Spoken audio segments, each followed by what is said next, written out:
Yo, what's up? Magandang araw po sa inyo lahat. Welcome po sa panibagong video natin dito sa Makapili TV. Ngayon usapang DepEd naman tayo at yung yung panukala nila ngayon na tanggalin na yung salitang diktatura sa mga subject sa eskwelahan. So ano ba yung magiging take dito ni Banat Bay? Kasi medyo hatirin ako dito eh. Medyo parang um, medyo mahirap ipaliwanag to pero panoorin natin to kung paano i-take to ni Banat Bay. Ito.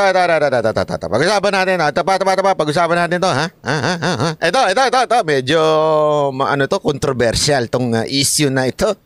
Sa ibang balita, inalmahan ng iba't ibang mambabatas at eksperto ang kontrobersyal na utos ng DepEd na tanggalin ang pangalang Marcos sa paksa ng diktadura sa grade 6. Nasa frontline ng balitang yan, si Jenny Dongon.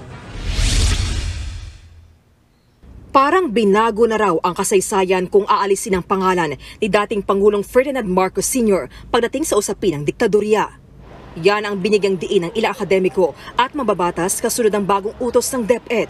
Unang nasiwalat ang kautosan matapos mag-viral sa social media ang kuha sa internal memorandum na galing sa Bureau of Curriculum Development ng DepEd. Dito nakasaad na alisin ang pangalang Marcos sa paksa ng diktadurya. Yari na! Kaya imbis na panahon ng diktadurang Marcos, tatawagin na lang itong panahon ng diktadura.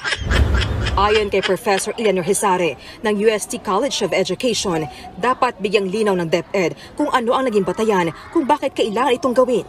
Lalo pat may pakay at halaga ang bawat salita pagkasaysayan ng usapan. Importante to, yung mga tinatawag natin nomenclatures or wordings. Kasi pwedeng maging open siya to interpretation at hindi siya pwede maging as factual since yung implementation ng curriculum influenced yan by ano ba yung objectives na sineset.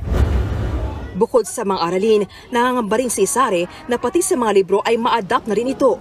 Si ACT Teachers Party List Representative Franz Castro tuloy, hindi maiwasang mabahala. Kailangan talaga na wag rebisahin at Eto talagang tututol to. Mga NPA to. Tututol talaga to dahil galit to sa mga Marcos. Talagang hindi papayag to mga to. sabihin talaga yung katotohanan at wag itago ito sa mga kabataan kasi ito naman talaga yung nangyari. In fact, mayroon pang batas para bayaran yung mga nabiktima ng human rights violation, RA 10368. Kaya kailangan ay hindi ito dapat na rebisahin ng Department of Education. Ganito rin ang sentimiento ng ilang magulang. Hindi dapat tanggalin yun. Para alam ng mga bagong sumisibol yung mga nangyari noon, lalo sa mga bata. Kinumpirma naman ng DepEd ang nasabing memorandum. Paliwanag nila, pagka tiningnan niyo po ang curriculum, suriin po natin, ang pagkakalatag ng mga paksa ay hindi particular sa tao o namumuno, kung hindi sa mga pangyayaring pangkasaysayan, layunin na bigyang pagkakat sa kanilang pagtatakasan ng demokrasya sa kasalukuyan. In other words po, inorganisa lang po natin ang ating curriculum guide. para sa Coordinating Council for Private Education Associations o COCOPEA, pwede pa ring amyendahan ng mga guro, lalo sa private schools, ang DepEd curriculum. Obligasyon nga raw nilang mga guro na ituro ang kasaysayan sa mga bata nang walang dagdag bawas. That's really the role of teachers, of educators, to ensure that what we teach, or what we pass down to our students, to our learners, are the correct information. So we need to be updated, we need to be accurate, we need to be authentic in conveying yung information na yon. Otherwise, of course, certain parts of our history will be lost. Una nang kinundina ng Congress of Teachers and Educators for Nationalism. Alam mo, ito yung yung sinasabi nga nila na Ito, abangan natin, ito, panoorin natin kung ito yung reaction dito ni Banat Bay tungkol dito sa usapin na to ng pagrerebisa nung pagtanggal ng yang sa diktator na kay Marcos. Pero bago yun, ako muna. Ako, ang take ko dyan, i-revisa siguro tama.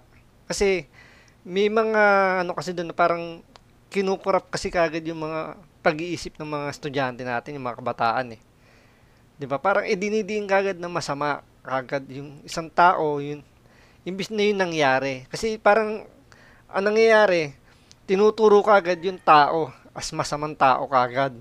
Hindi yung nangyari sa pamamahala niya. Kasi parang, 'di ba? Parang sabi nga natin, turuan natin ng magandang asal, ng kagandang ng mga kabataan dahil mga ano pa 'yan. Kung ituturo kagad natin is parang palalabasin mo agad yung isang taong tong masama. Maliit pa lang sila, nakatatak na sa utak nilang masama yung taong to. 'Di ba? What if gawin na lang itong tao na to, siya yung ganto, siya yung namahala nung panahon na lumalabas dito. Ganun ba? Ito, papalawag ni Banat-Bay, mas ano to mas maayos. Ibig sabihin, mas maganda yung paliwanag dito ni Banat-Bay. Sabi nga nila, di ba, yung winners makes history. Tama yung sinasabi ng ilan nating kababayan dyan. At syempre, yung pagbabago ng ating kasaysayan. Pasensya na ho, medyo siguro yung iba sa inyo matututol dito. Ako, yan.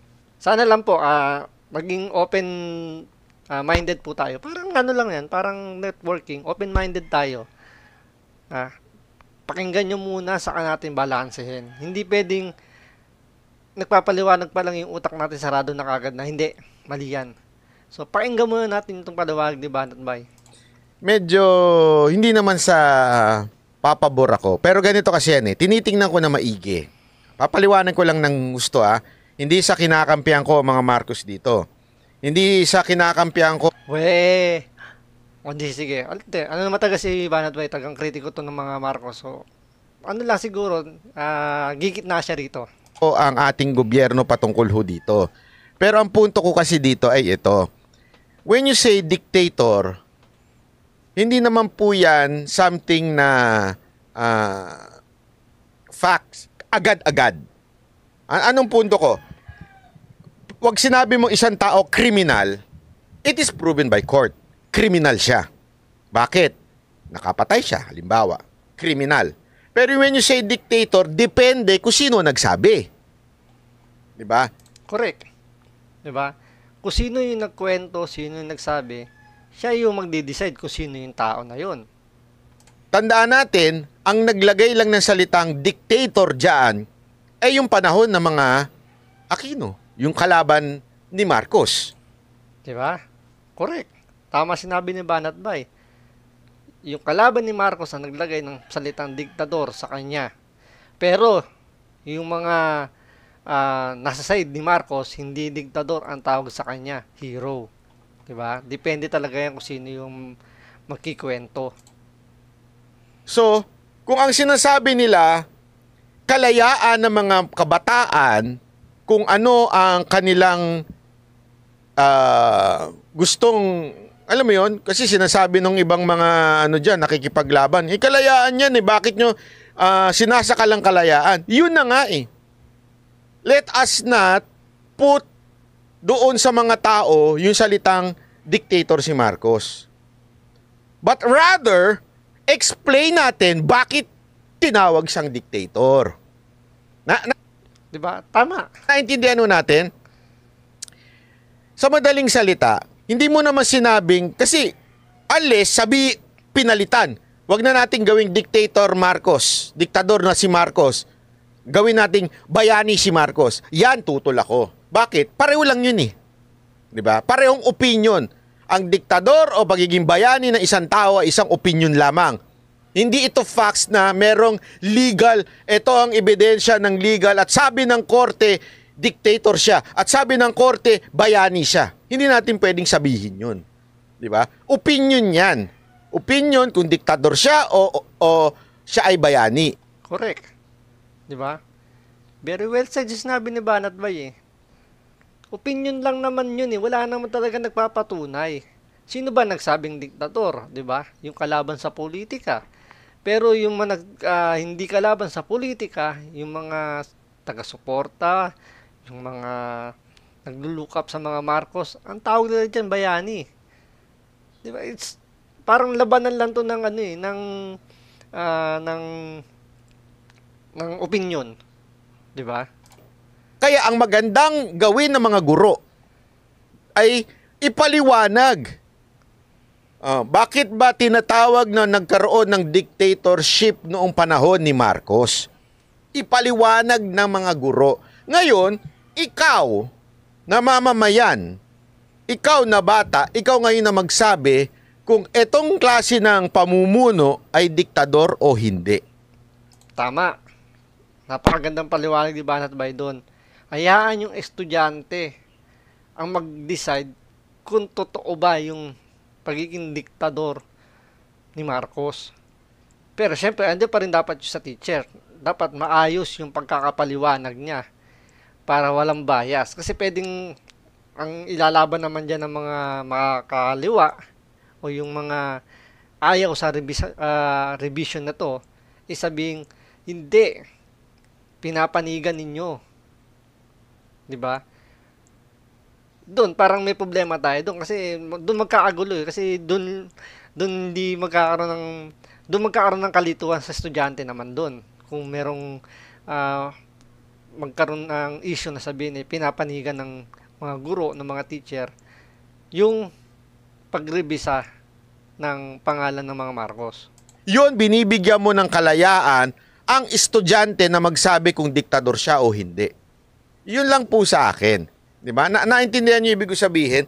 Kasi dapat, paano na lang? Ito, halimbawa. Halimbawa lang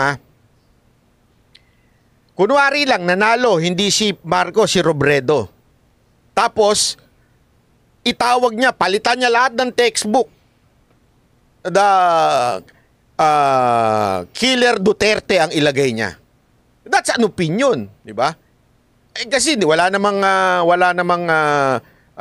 guilty ang husgado para sabing killer si Pangulong Duterte. Pero yun ang inilagay ni Robredo. Halimbawa lang, sa textbook, hanggang ginamit Killer Duterte, Killer Duterte, Killer Duterte. Di yari tayo, di ba? Nakuha nyo, di ba? Ganyan din naman yung ginawa dito kay Pangulong Marcos Yan kasi ang naisulat na sa mga libro. Kaya hanggang ngayon, parang pinanindigan na lang na diktador si Marcos. Di ba? Kasi tandaan niya, parang lumabas lang naman yung salitang diktator na yan nung nag-EDSA na Kasi, syempre, kinukumand niya na yung mga sundalo. So, talagang nag-declare siya ng martial law. So, siya na lang nagde-decide kaya sinabi ng diktador. Doon lang naman nagka-problema yun. Pero nung mga bago nung mag-martial law, hindi naman diktador ang tawag sa kanya noon So, anong punto ko dito? Dapat magkaroon ng tamang objective na proseso ang DepEd. Tama yung sinabi nila, ipaliwanag kung bakit na lang sila tinawag na dictator. Wag nating, kasi masyadong politika yun A dictator, ang diktador na si Marcos, ganito, ang diktador, sandali, kanino ba nanggaling yan? Diktador ba saan yan? Hindi ko sinasabing hindi siya diktador Hindi yun na sinasabi ko dito Hindi ko sinasabing hindi diktador si Marcos. Ang sinasabi ko dito, let the people say kung diktador ba siya o hindi. Explain it to the people. Yun lang naman talaga pinakaano dyan Ipaliwanag lang naman sa mga tao kung bakit ganun ang nangyari. Parang ano lang naman yan yung gagaya ng sinabi kanina, depende yan kung sino yung nagkikwento, sino yung nagsasalita, kung paano niya ilalarawan yung isang tao. Diba? So, let na lang na ipaliwanag na lang to ng mga teacher ng maayos. At hayaan natin yung mga kabataan, yung mga estudyante, ang mamamayan, ang mag-decide kung sino ba talaga, kung paano nila i-categorize itong taong to. Diba? So, abangan pa natin to. Medyo malawak pa tong balitaktakan na to at siguradong mahaba-habang kwentuhan to. So, maraming salamat po.